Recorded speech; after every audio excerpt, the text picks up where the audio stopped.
GeoComply, Lindsay Slader. You win the award, yeah. I told you I was getting better by the end of this committee. Make sure you fill out a witness form and show us what you got. All right, thank you, Chair Shull and members of the committee. Thank you for having me here today. My name is Lindsay Slader. I'm the VP of Regulatory Affairs for GeoComply. We are a geolocation service provider that designs technology specifically for creating virtual ring fences, specifically for online gaming and sports betting. Right now, we offer different flavors of this exact technology, not only to online sports betting in places like New Jersey, which is what you're seeing here, and I'll explain in a little bit more detail in a moment, but these are live location checks falling as pins in real time on this map. Not only do we provide this kind of geolocation technology to places like New Jersey for online sports betting, but also online casino, poker, daily fantasy sports, iLottery, and advanced deposit horse wagering systems in 44 states of America. So the thought may or may not have crossed your mind at this point. If you're going to offer mobile or online sports betting in the state of Missouri, how do you actually do that? How do you ring fence the internet, and what does it look like? That's what I'm here to explain to you. It absolutely is possible, and it's happening in a number of states already. And is very much possible to deploy exactly that here in Missouri to facilitate online and mobile sports betting. So our company was founded solely for the purpose of delivering a geolocation system to support the U.S. iGaming market. It was founded in 2011, back when Washington, D.C. was considering offering online gaming, and they were trying to figure out how could they possibly ring fence a place as small as the District of Columbia, let alone deal with commuters coming in and out of the district, and even their wishes to create exclusion zones around certain areas like schools or prisons or federal buildings. No such technology existed, and enter GeoComply. So that's what we specialize in. This technology enables a sportsbook operator to ensure that any bet that they take is legal, that the users, that the bettors are physically located within the state in which the sportsbook is operating, to ensure that they're complying with federal and state legislation like the Wire Act, like UGIA, and anything else that may require a sportsbook to filter their traffic in a geographic sense. So how do we do this? Most of you guys probably use Google Maps on your phone to figure out where you're going. We use the same kind of technology, except it's like Google Maps on steroids. So if I open Google Maps on my phone is using data like Wi-Fi networks around me, GPS, cell tower, maybe even Bluetooth information to pinpoint where I am. The difference between what GeoComply does and how Google Maps works is that we layer on all kinds of defenses to make sure that that data that your phone is returning is real, that it hasn't been tampered with. So I'm not sure if any of you are familiar with a proxy or a VPN, but these types of tools are often used to help people anonymously browse the internet. It also allows you to find a free tool online and pretty much pick any place you want to be in the world from a drop-down menu and tell your computer to make it look like you're there, without proper controls to ensure that those types of programs aren't being used. There really isn't any way for a sportsbook to be able to be certain that the user that they're about to accept a bet from is actually within the state and it would be legal for that transaction to be processed. So what we do behind the scenes is over 350 different checks to make sure that that location data that's telling us where the user is and that maybe they are in fact in the state and eligible to bet is real. We're checking for the use of proxies, VPNs, fake GPS apps, anonymizers, virtual machines, really any scenario or tool that you could ever dream of to tamper with your location data and make it look like you're somewhere you're not. Our systems are designed to detect and block in real time. So let me tell you a little bit more about the map. I'm just going to zoom in on the greater New York City area because it illustrates exactly how it works really well.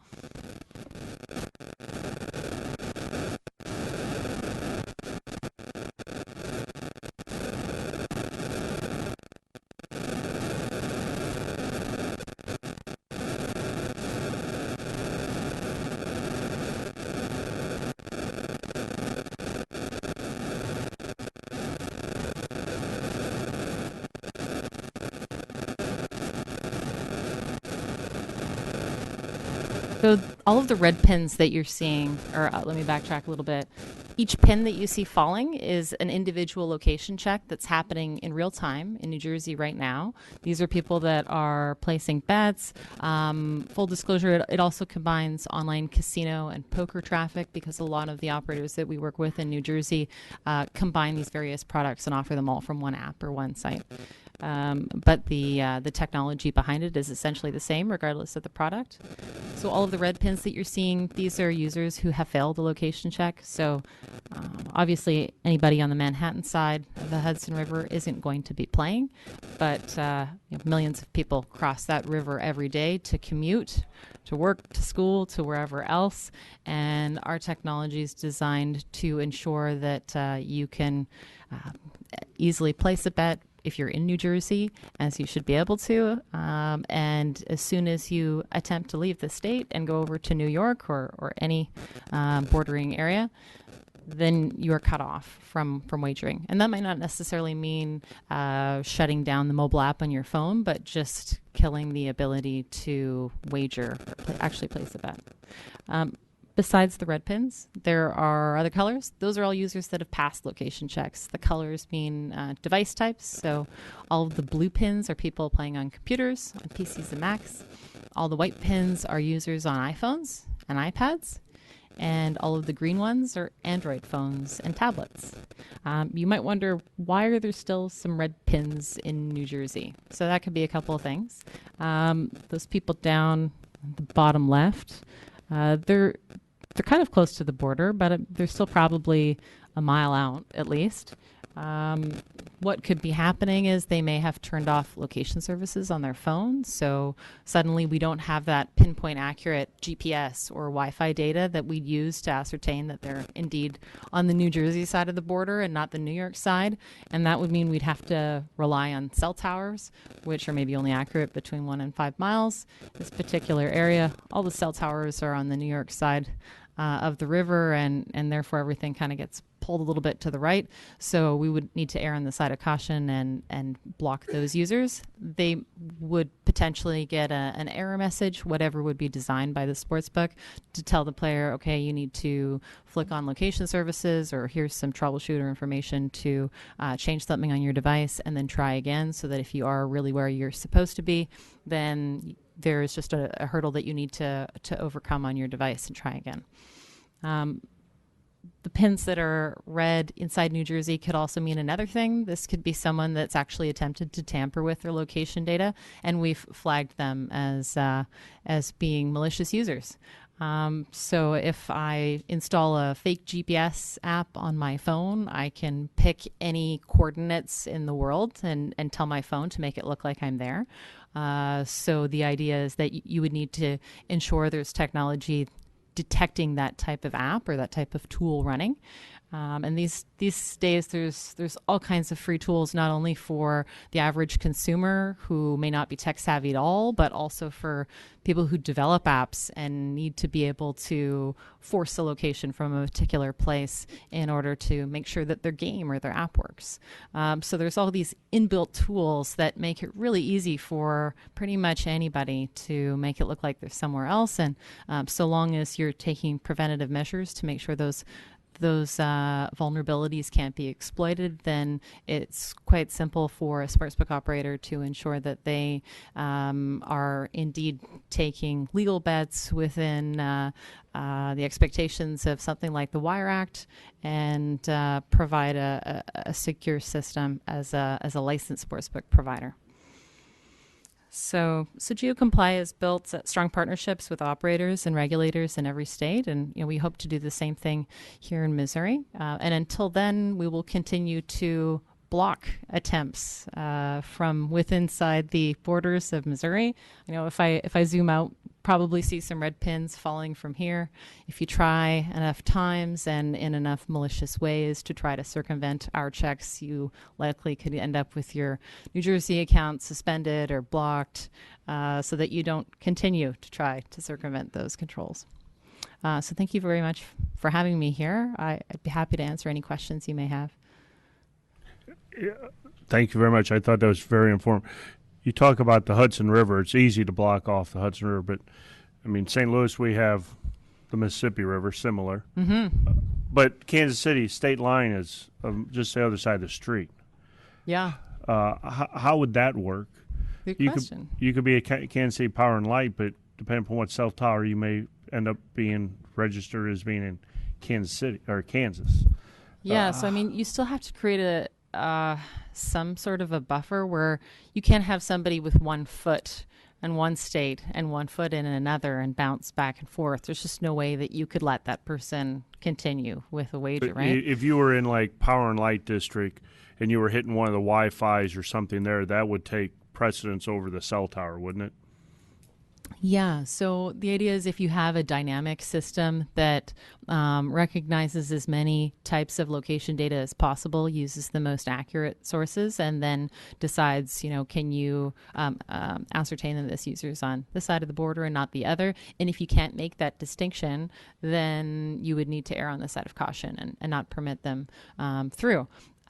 In New Jersey, almost half of traffic comes within a mile of the border, and over 80% comes from within 10 miles.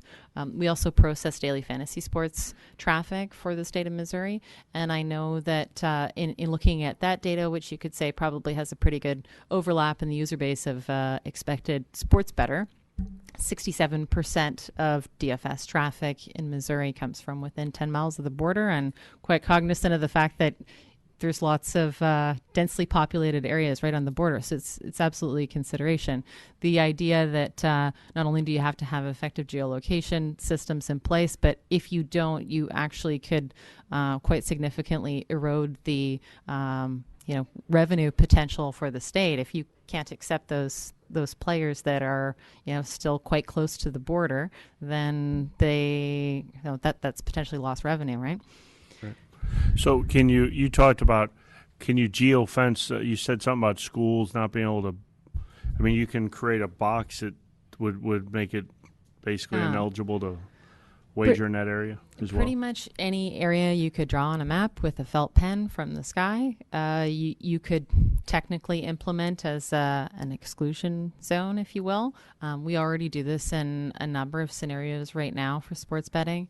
For example, in the state of Oregon that just launched sports betting probably a couple of weeks ago, 2-3 weeks ago, they had a requirement to ensure no wagers were placed from tribal lands.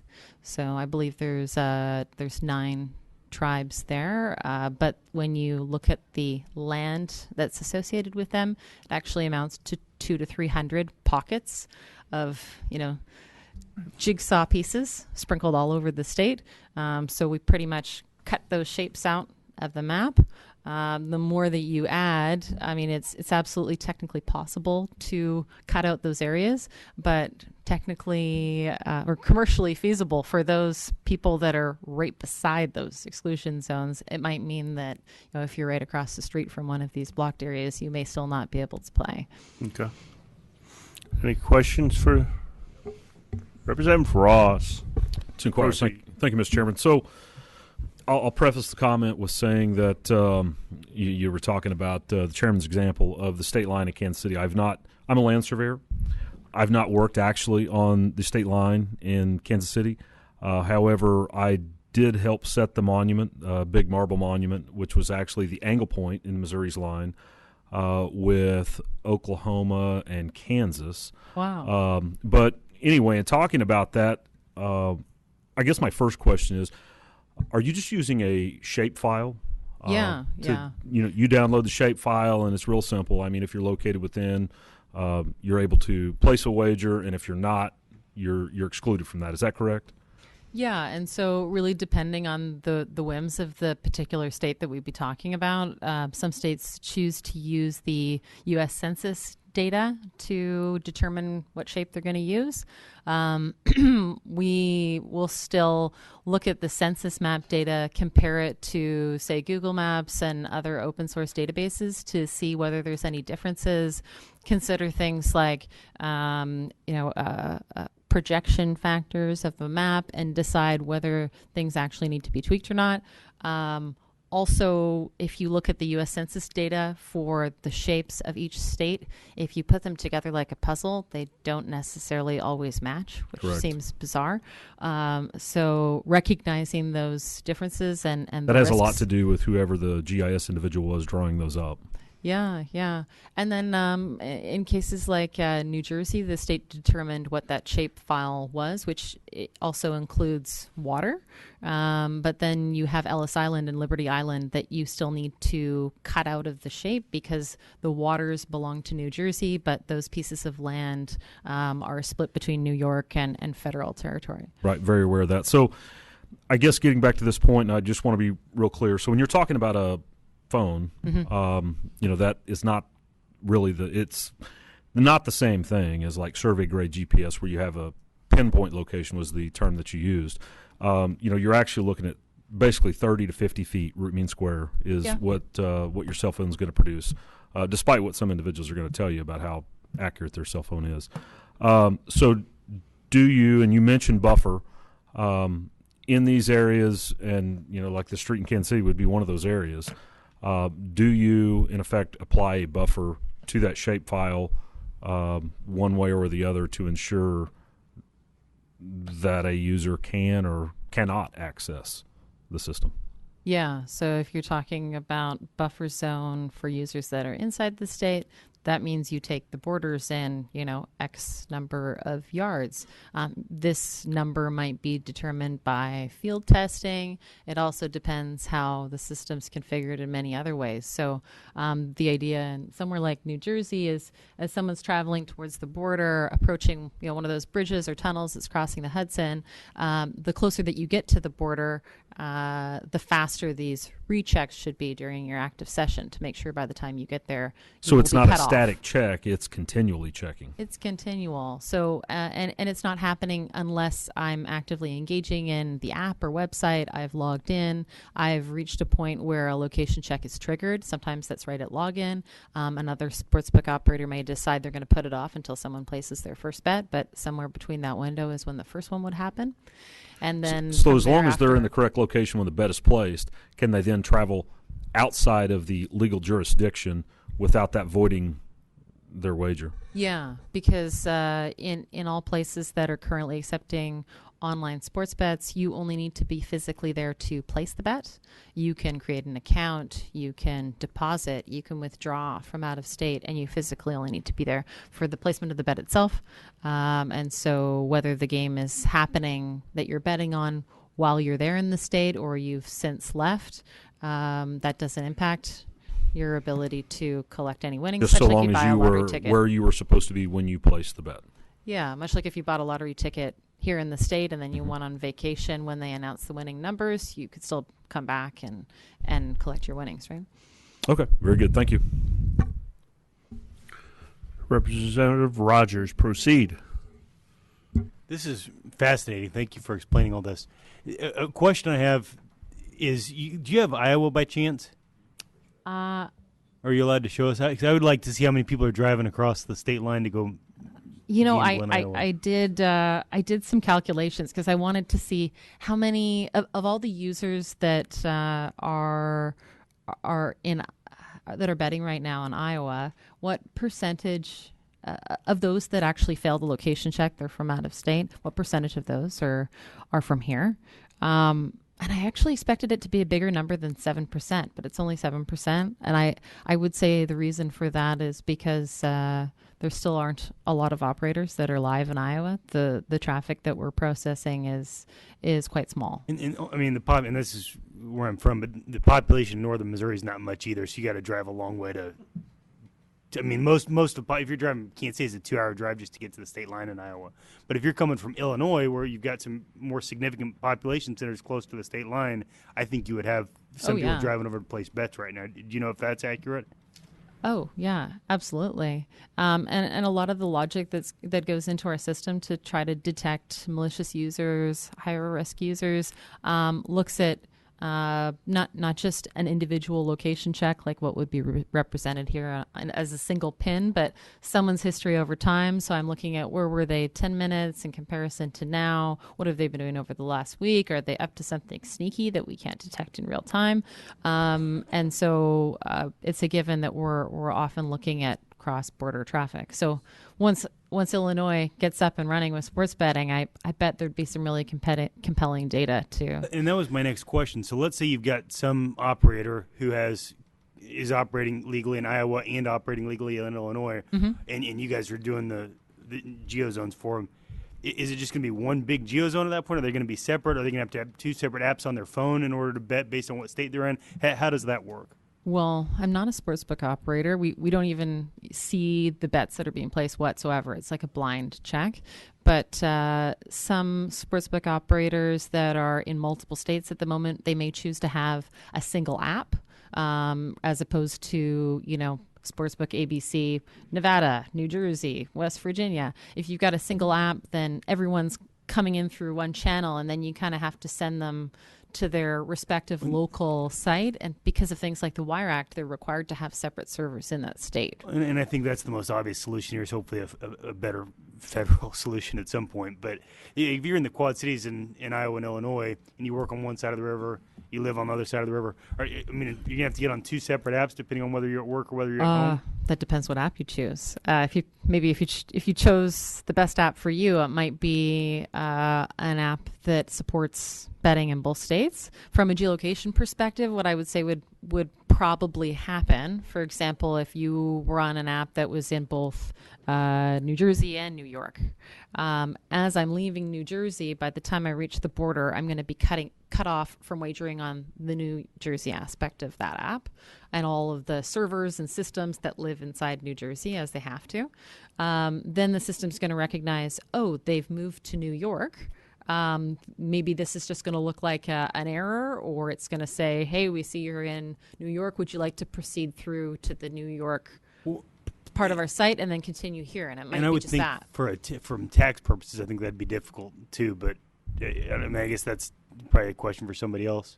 Yeah, I guess there's an inherent level of separation just because of the Wire Act, because of taxation, because I think there's different terms and conditions that the user has to see depending on what state you're in.